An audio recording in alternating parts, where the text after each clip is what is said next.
Okay, so maybe let us start, and our first speaker is Andrei Teleman,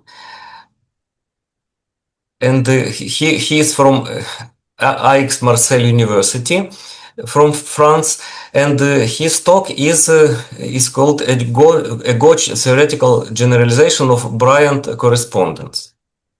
Okay, so I'm very happy to be with you again. I was many times a participant in this series of conferences, which became, in my opinion, prestigious and well known. I am very happy to be with you. So, first of all, I would like to thank the organizers for this opportunity to give a talk in this conference. And also to attend, I'm sure, very interesting conferences which will be given by the other participants. And I take this opportunity to express all my gratitude and respect to those who sacrifice or risk their lives for the freedom of whole Europe. So here in Marseille, southern France, I feel protected by you. Okay, so now let's pass to mathematics. You see here the contents of my talk. I hope I will be able to respect the 40 minutes granted to my talk. So first of all, I will have an introductory section in which I will very briefly explain two classical theorems results in the classical differential geometry, the Weierstrass correspondence and the Bryant correspondence. They are very well known, they are very popular theorems. And a huge literature is dedicated to the theory which was generated by these results. And then I will start to explain you the generalizations I obtained recently.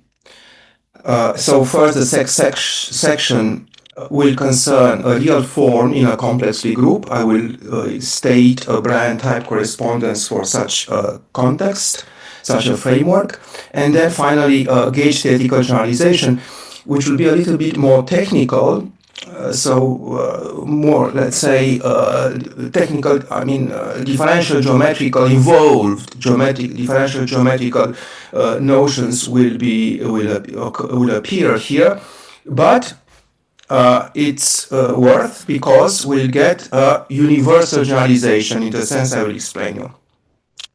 So first of all, the classical part, the introductory part of my talk. What the Weierstrass and Bryant correspondence. So I will start just by saying that the theory of minimal surfaces is a fundamental topic in classical differential geometry. It's really classic. So we have results in this area from 18th century. So briefly said, a surface S in R3, let's say in the simplest framework, surfaces in the three-dimensional Euclidean space is called minimal if its mean curvature denoted by H index S vanishes. Yeah, so this is the average of the principal curvatures. Classical differential geometry. So minimal surfaces are local area minimizing. Yeah, in a sense, I will not explain you here in detail, but which is obvious from the context, from the formulation.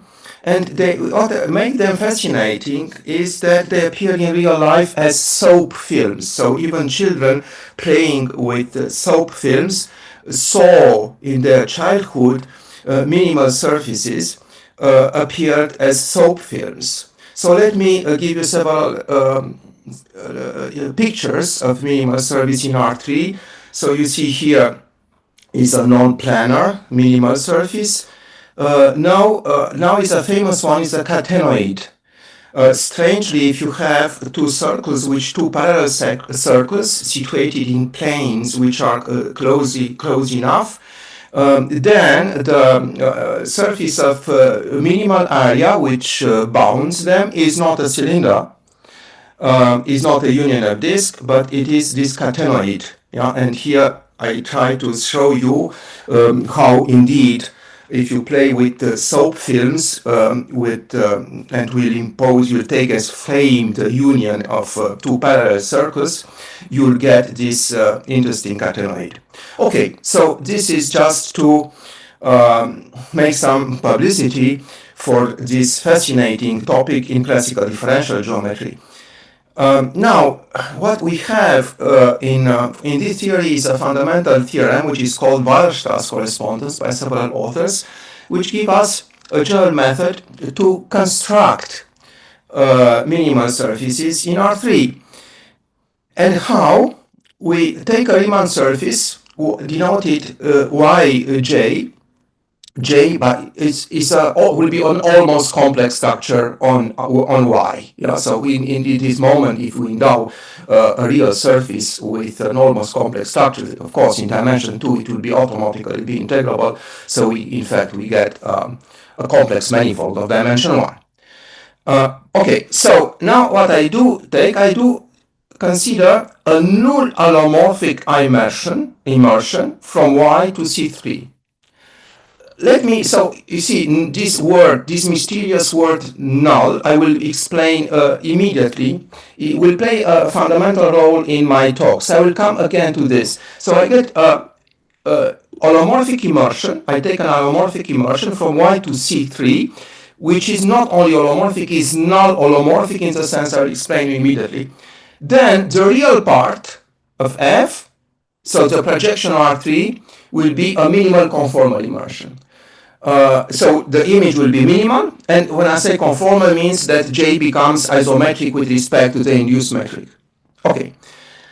So of course we have a machinery of producing minimal conformal immersions. These are in particular minimal surfaces in this way. You just take null holomorphic maps with values in C3, we take the real part and we are done. The real part will be minimal.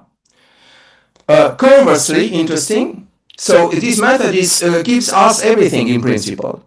If you take a minimal conformal immersion with values in R3, then locally it lifts to a non-holomorphic immersion, yeah, locally, and more precisely, one can phi, so the conformal immersion will fit in a commutative diagram as this, where C on the left is a covering map, and F tilde, again, is a non-holomorphic immersion. In particular, if Y is simply connected, then C will be identity, of course, and we can, simply say that phi lifts to a null holomorphic immersion in C3. So we have in this moment, if Y is simply connected, in fact, a bijection between a correspondence in both senses between null holomorphic maps in C3 and minimal conformal immersions in R3. Okay, what this mysterious null means, I have to tell you that in my opinion, here is a problem with the terminology in the English language.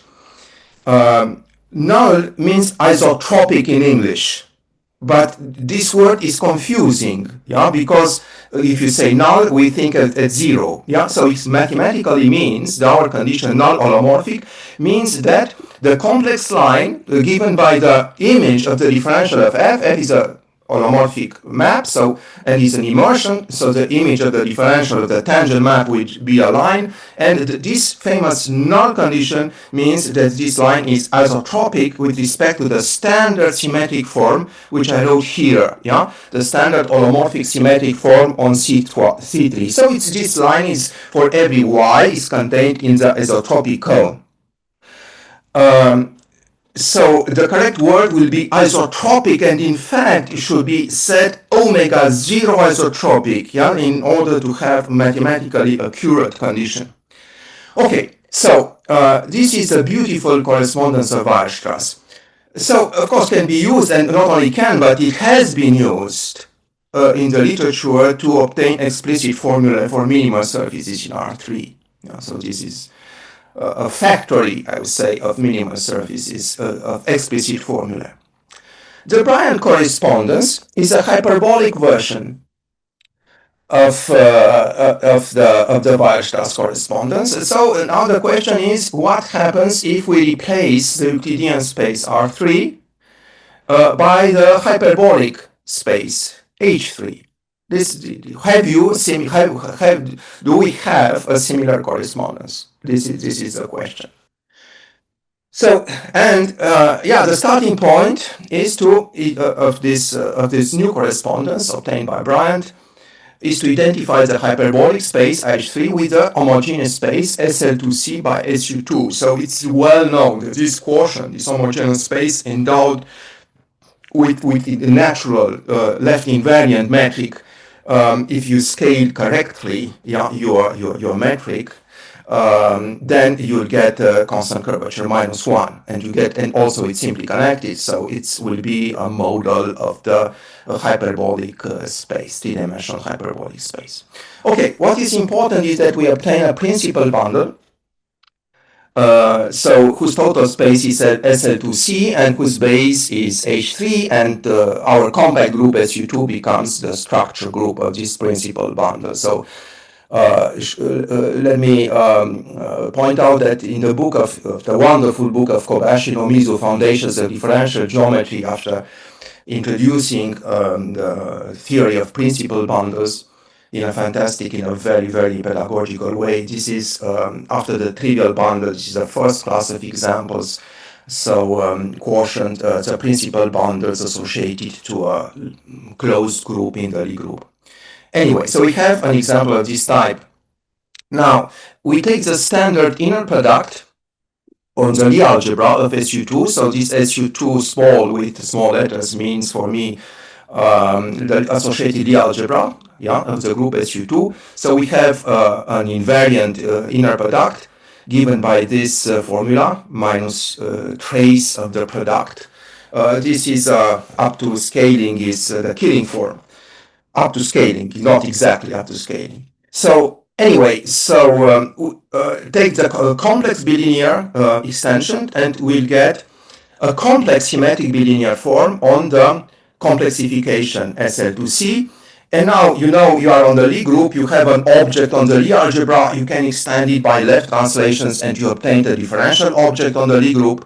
Yeah, so we obtain a translation invariant holomorphic symmetric bilinear form omega on the tangent boundary. So on every tangent space of our complex Lie group, we get a complex bilinear form, symmetric, yeah, it's, yeah, which depends holomorphically on the point, of course. So in that moment, you notice that with this omega, the condition null, yeah, will have a sense as in the Weierstrass correspondence.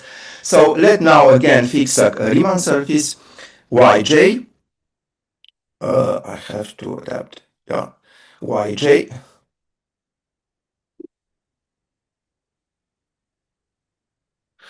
And take a holomorphic immersion, yeah, with values in SL2C defined on Y, will be called null again in orange, because as I said, in my opinion, the English terminology is not sufficiently clear. So will be called null if for any Y the complex line defined by the image of the differential, yeah, at the point Y is isotropic with respect to omega is contained in the isotropic code. Okay, and now with this we have the Bryant correspondence, which is, as I said, a hyperbolic version of the Weierstrass correspondence, which said the following. For any, you take a non-holomorphic immersion, non-holomorphic in the sense I explained to you, so omega isotropic, yeah, with values in SL2C. For any such holomorphic immersion, the composition with pi on the left, which means the projection on the base of the principal bundle, is a CMC1, not minimal, is an immersion with constant mean curvature 1. Yeah, I will write the formal definition immediately. So this is the fundamental, I would say, discovery of Bryant. If you want to write a Weierstrass type correspondence in the hyperbolic framework, then this correspondence will not consider minimal surfaces in H3, not at all, but CMC1. So surfaces with constant mean curvature 1, not 0. Okay, conversely, if you start with a CMC1 conformal immersion from Y to H3, then again locally it lifts. Yeah, what it means locally it lifts, we have a even more precise, more accurate statement. Then our phi, fits in a commutative diagram like this in a square, where f tilde here, f tilde is a non-holomorphic immersion, and C is a covering map of Riemann surfaces. So as here is said, C is a covering map and F tilde is a non-holomorphic immersion. In particular, the same poesy, the same poem. If Y is simply connected, then suddenly the statement becomes very easy. Then any CMC1 conformal immersion with values in H3 leads to a null-holomorphic immersion in SL2C. In fact, Bryant stated only this special case, which is very, very simply to state, to formulate. So if Y is simply connected, he only proved, in fact, this part of the theorem. Then we have a very simple correspondence.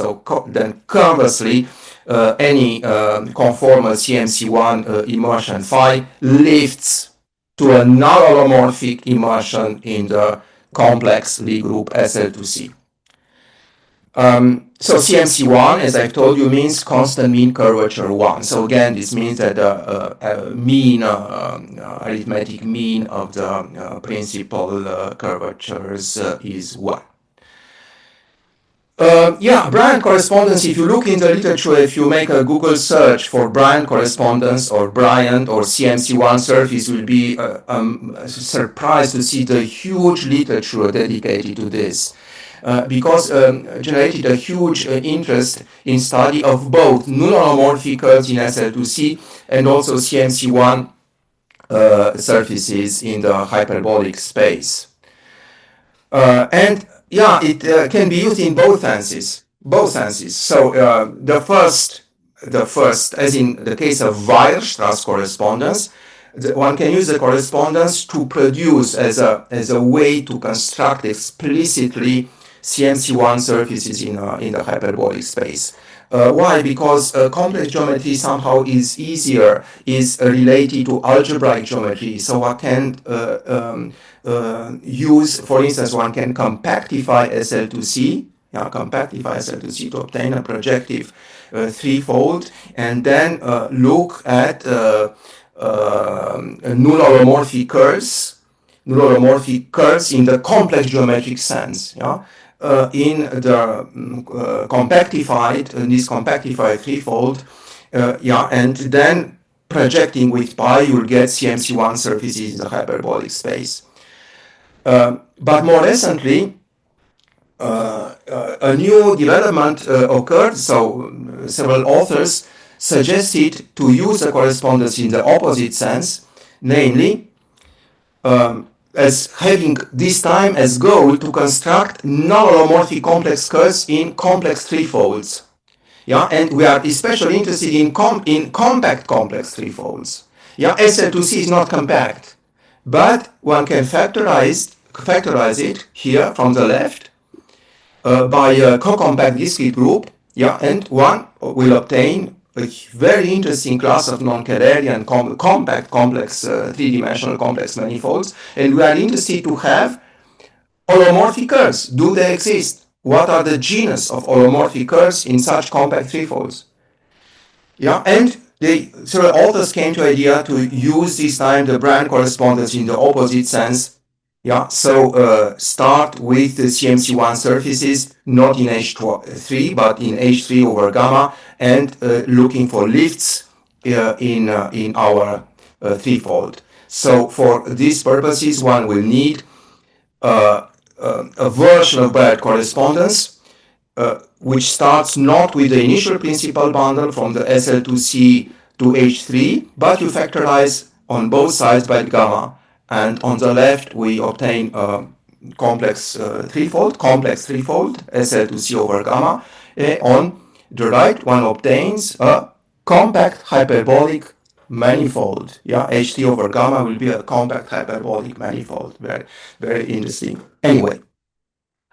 Andrei, Now, okay. may I ask you one question? Yes, yes, yes, please. This notation is a double coset classes, yes? Yes, exactly, because SU2, this is a traditional way the differential geometers use this, which suggests that SU2 acts from the right, which as it should, because we want to have a principal bundle. Yeah, a principal bundle, I mean the structure group acts always from the right.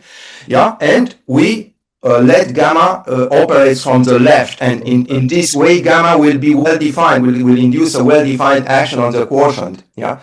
Yes, yes, Yeah. thank you. I understand, thank you. Yeah, yeah. Thank you. Yes. These are very interesting fiber bundles. Why? Because on the left we have a complex threefold, and you know all the complex geometers, the huge society, or what to say, community of complex geometers are interested in such objects. On the right, we have hyperbolic, compact hyperbolic threefolds. You can imagine all people, all the community of experts in low dimensional geometry, topology, Thurston geometries, for instance, so three-dimensional manifolds. So the object on the right is interesting for this low-dimensional group. Okay, so several authors, so especially here we have an important Japanese tradition, proved and studied a relativistic version of Bryant correspondence in which SU2 is replaced by another real form of SL2C, namely by SL2R, and H3 by the corresponding quotient will be the de Sitter space DS3. DS3 is a pseudo-Riemannian manifold, yeah, with constant pseudo-Riemannian curvature, 1, is the, let's say, the relativistic version of the hyperbolic space, and one can say, or of the sphere, if you wish. Okay, so also we have a relativistic version of Bryant correspondence, yeah, which will, one can be thought a third correspondence of the same type. Okay, and now I will try to generalize all these correspondences, yeah, in a classical framework. Namely, I will consider a real form of a complex Lie group in full generality. So this is our next goal. So my ambition, so I stated clearly, is to obtain a mutual generalization of Weierstrass theorem, of Bryant correspondence also, and also of the relativistic version of the Japanese school. Okay, so let G be a connected complex Lie group, and H a closed subgroup is in fact a Lie subgroup, yeah, which is a real form of G in a weak form, which means that we just require then its Lie algebra. So this Gothic German, old German H is a real form of the Lie algebra G of G. So what this means is that the canonical isomorphism, the canonical linear map from the complexification of H to G is an isomorphism. Or if you say equivalently, you can require that H and IH, yeah, give direct sum decomposition of the Lie algebra G. The intersection is trivial and their sum is Lie algebra. These equivalent definitions. We obtain a principal bundle, again, where M is just the quotient G over H, the homogeneous space G over H. As I said, this is the first class of interesting principal bundles considered in Kobayashi's book. Notice, please, that I began to use here the red color for certain object I introduce. And I'm doing this for a very, very, clear purpose. Because at the end, in the third section, I will retain only the red objects. The red object, I retain only this, and will tell you, in fact, the red objects are sufficient. We don't really need a complex Lie group. We only need a principal bundle and the other objects which I mark in red. So this I do it, let's say, for anticipating, yeah. So the third section. Okay, so now every Lie group has what Kobayashi calls a canonical left invariant G-valued form, one form with values in the Lie algebra. It's a very simple thing. If you have a tangent vector at a point in G, you just apply a left translation and you'll get an element in the Lie algebra. Yeah, and this assignment is, of course, is a linear, and it can be viewed as G-valued left invariant G-valued one form on G, and which is canonical because depends only on the group. Yeah, no other choice. So this canonical left invariant form will split because now we have on the G, on the Lie algebra G, we have a real form, and so with respect to real form, yeah, one can take the real part of eta and the imaginary part of eta, and then we can write this beautiful formula. So eta will decompose as a sum of two terms, theta, and the other term I will be, yeah, with my sign conventions will be minus y alpha, where alpha is minus the imaginary part of eta. So both alpha, theta, and alpha will be forms with valued in the Lie algebra of H. Yeah, this Gothic H. Now, do we just essentially up to sign theta and alpha and the real, respectively, imaginary part of the canonical one form. Okay, now these two forms we obtained, which are H-valued, yeah, will play a fundamental role in our results. It's easy to see that theta is a connection form on G regarded as a principal bundle with the structure group H. And the associated connection, which I will denote it by A index H, is a unique left invariant connection, which at the unit element agrees with the, let's say, the canonical complement of H, which is IH. Yeah, this is very important. G is a complex Lie group. Yeah, so in the tangent space you can multiply by I. Yeah, so as soon as you have H, we also have its canonical complement IH. Yeah.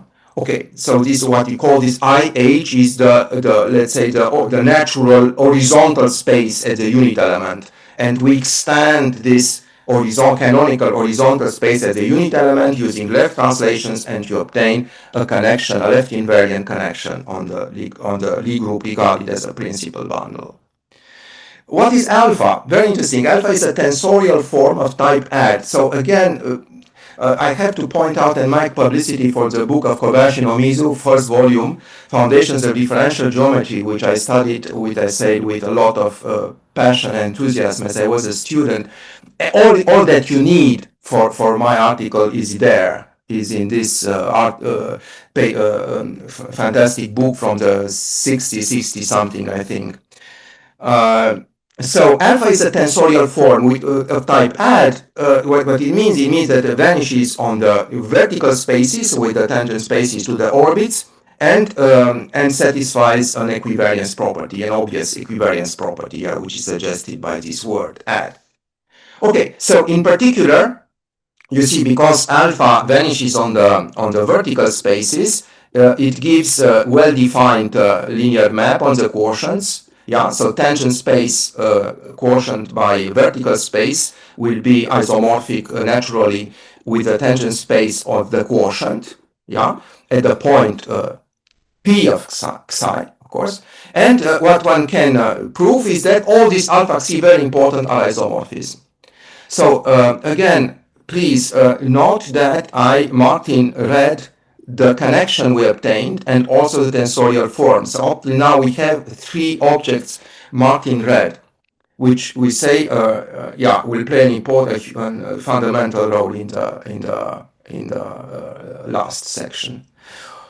Okay, now look, I mean, what happens? H is a Lie algebra, yeah, which so has a Lie bracket, has a Lie structure.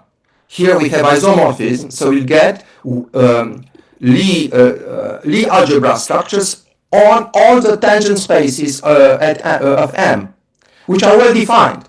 Yeah, because here if you change xi, here if you change psi, alpha xi will change, but will change how composition by an inner automorphism. So we get well defined Lie algebra structures on the tangent space. So very interesting. So the tangent space of M becomes the tangent bundle becomes a bundle of Lie algebras. So because everything in fact depends on H, yeah, I fix G, and up till now everything depends on H. So this Lie algebra structure on the tangent bundle I denoted by this bracket index H. Okay, and now the final object, which plays a fundamental role, is a non-degenerate. So G will be a non-degenerate, ad-invariant, symmetric, linear form on H. Yeah, not necessarily inner product, non-degenerate and symmetric, but not necessarily inner product, not necessarily positive definite, because we also want to have results in pseudo-Riemannian geometry in the relativistic framework. Yeah, and voila. So and we'll get, of course, because H and IH are, of course, obviously isomorphic as real spaces, we get an induced bilinear form also on the complement IH via obvious isomorphism. Okay, now with this, what we obtain with this G, with this fourth object marked in red. First of all, using again the isomorphisms given by alpha, you obtain a pseudo-Riemannian metric GM on M. Yeah? Y, which agrees with G with this orthogonal complement as a unit class. As I said, the tangent spaces are identified with horizontal spaces, which are identified with IH, yeah, and here, yeah, we have endowed this space with the G orthogonal with this bilinear form. So we get a pseudo-Riemannian metric GM on M, which is induced by this G orthogonal, by the form we have on IH.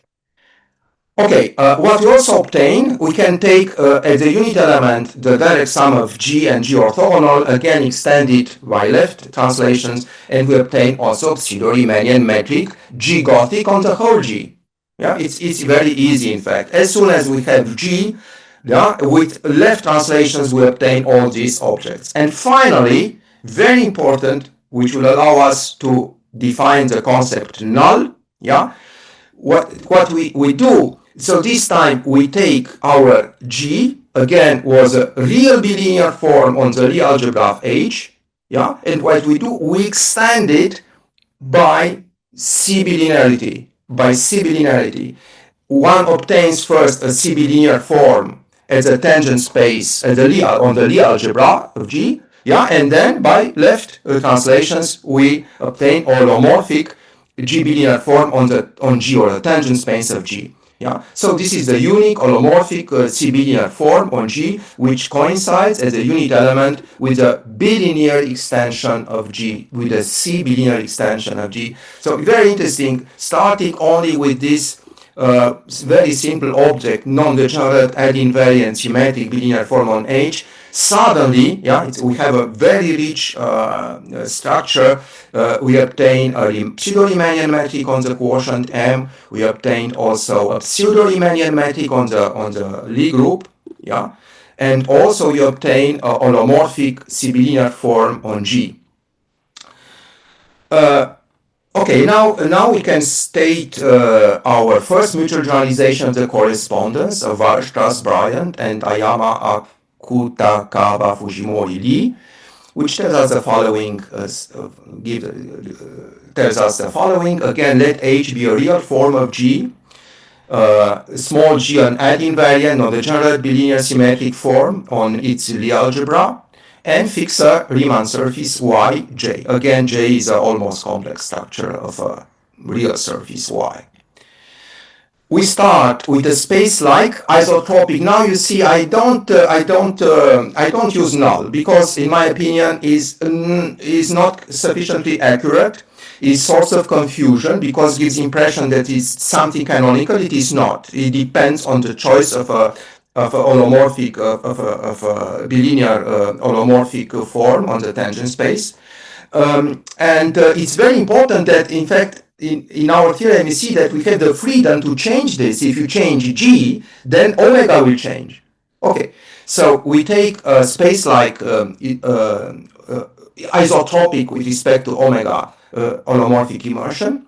Then the composition with the projection on the base, yeah, will be a space-like conformal immersion, and the mean curvature vector field is given by a very simple formula. I will not give you technical definitions in my talk. We don't have time, and it's not my goal. So the mean curvature vector field is defined exactly in the same way using the second fundamental form. But if you don't have a hypersurface, then you'll see that the second fundamental form takes values in the normal bundle. So what you get naturally is not a scalar mean curvature. What you get a mean curvature vector field, which takes values in the normal bundle of the immersion. So the mean curvature vector field of the immersion is given by a very simple formula. So look, I mean, it's a very elegant way to write it. I take the Lie algebra structure we have on the tangent bundle of M, and I regard it as a two-form with values in the tangent bundle. Yeah, this is the main idea is here to understand this formula. And then phi star will be the pullback of this two-form, which will be a two-form on Y with values in the pullback of the tangent bundle of M. Okay, and then we can divide by the volume form associated with phi, of course. Yeah, and one gets, of course, a section with values in the pullback of the tangent bundle, exactly where the mean curvature vector field should belong. In other words, so this is a very elegant way, but compact way to write the result. Let me just point out what does this mean effectively. A very simple and practical thing. Namely, take a point y at y and choose an orthonormal basis with respect to the pullback metric, via the immersion, and you choose this orthonormal basis oriented in such a way that v is exactly j of u. Yeah, if it's not the case, you just permute them. Okay, and then the mean curvature vector at y is precisely the Lie bracket of phi star u, phi star v. Very simple. Look, I mean, what is here new? And somehow I think I was very lucky. Here, what is new is the idea to use the mean curvature vector field instead of the classical mean curvature. This is not a popular concept. Yeah, this is not a very, very... and of course, if you want to go to this, let's say, many-dimensional, so general dimensional framework, we have to do that because the classical mean curvature is only defined for hypersurfaces. Our Riemann surface is dimension 2. So if you insist to use only the classical mean curvature, you are bounded to consider only three-dimensional target manifolds, yeah, which is, of course, way too particular.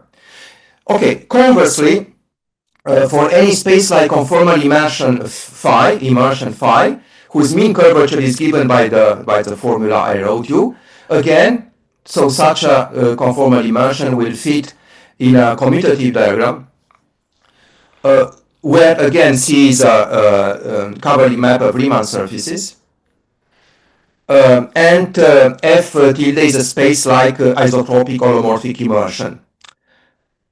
So in particular, the same poem, if Y is simply connected, then we have a very simple statement, phi admits a holomorphic lift, which is unique up to right translation by an element of H, which is a space-like is isotropic immersion in the sense I explained to you.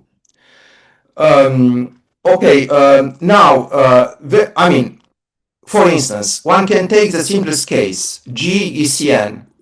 H is I Rn, the imaginary part. Then the quotient will be Rn, and one obtains as a present, as a special case, not only the Weierstrass correspondence, but an n-dimensional generalization of the Weierstrass correspondence. And there will be minimal surfaces again, because our formula will give a vanishing mean curvature vector field. This generalization was known, but one can obtain it as a simple consequence of the theorem. For GSL2C, we have up to conjugacy two real forms, SU2 and SL2R. So one obtains, as special cases, So in the first case, the quotient is H3, the hyperbolic space. In the second case is the pseudo-Riemannian manifold S3, the de Sitter space, and one obtains as presents, as easy, as obvious consequences, as very special cases, the correspondence of Bryant and the Japanese school. A large class of examples is obtained taking G to be a complex reductive group and H a maximal complex subgroup. A maximal complex subgroup in a reductive group will be always a real form. And not only that, but the quotient is contractible. So again, one obtains a large class of Bryant type correspondence for any complex reductive group, and a maximal complex subgroup one obtains Bryant type correspondence. But very interestingly, one can take, why not? You see, you take them simply, you say complex Lie group. The first example which comes to your mind is GLNC. And why is no Bryant correspondence in the literature for this most classical situation? Okay, so let's consider this most popular, well-known complex Lie group. We have two elementary real forms. There are many others, but the well-known, the compact real form is UN. The split real form is SL2R. And the point is that the two quotients have very interesting geometric interpretation. The former can be identified with the space of Hermitian inner products, and the latter with the space of real structures on Cn. So in all these situations, one obtained a Bryant type correspondence, which can be explicitly written down, and you can find the statements in my article. Now, I don't want to go over time, which is, because, and I think it is not a good idea, because the talk will become technical anyway, and for the, let's say, opening talk is not at all appropriate. Let me just tell you that I obtained a very general, even more general Bryant type correspondence, which is associated to what? First, let me show you the results, how it looks like. Here, the main theorem, I take a principal bundle, the first object which was marked in red, in the second section. Then I take a connection on P and alpha, a tensorial form of type add, on the principal bundle, exactly as before, as in the second section. The pair A alpha must be a solution of Zellner's integrability condition, which means that almost complex structure associated with the couplet alpha R on P is integrable. So I assume that the pair A alpha is the solutions of these integrability equations, and G, again, an add invariant of the general bilinear form on the Lie algebra H. Okay, then one can endow P with a complex structure which will be integrable, because this is precisely the goal of the integrability conditions. We also obtain a Riemannian metric on M, G alpha M. One obtains pseudo-Riemannian metric on P. One obtains holomorphic C-bilinear form on the P. And okay, for this, in this framework, we have a Bryant type correspondence which has exactly the same, which is precisely the statement is of the same type. And even the formula for the mean curvature vector field is absolutely the same. I will not insist on this, knowing that I send a file of the short file of the article, and I will also send you the slides. Okay, what I want to say only is one obtains also, as special cases, Bryant type correspondence for this kind of principal bundles. When Sergei asked this question, his questions concerned exactly this. This was, one cannot obtain this with real forms, but one obtains such correspondences as special cases of the most general framework. And any imaginable, conceivable Weierstrass-Bryant type correspondence is a special case of this main theorem, at least for me, conceivable. Thank you very much. I think I am 2 minutes after, let's say, out of time. Thank you very much. Thank you very much, Andrei. Thank you very much. This is very interesting. Thank you very much.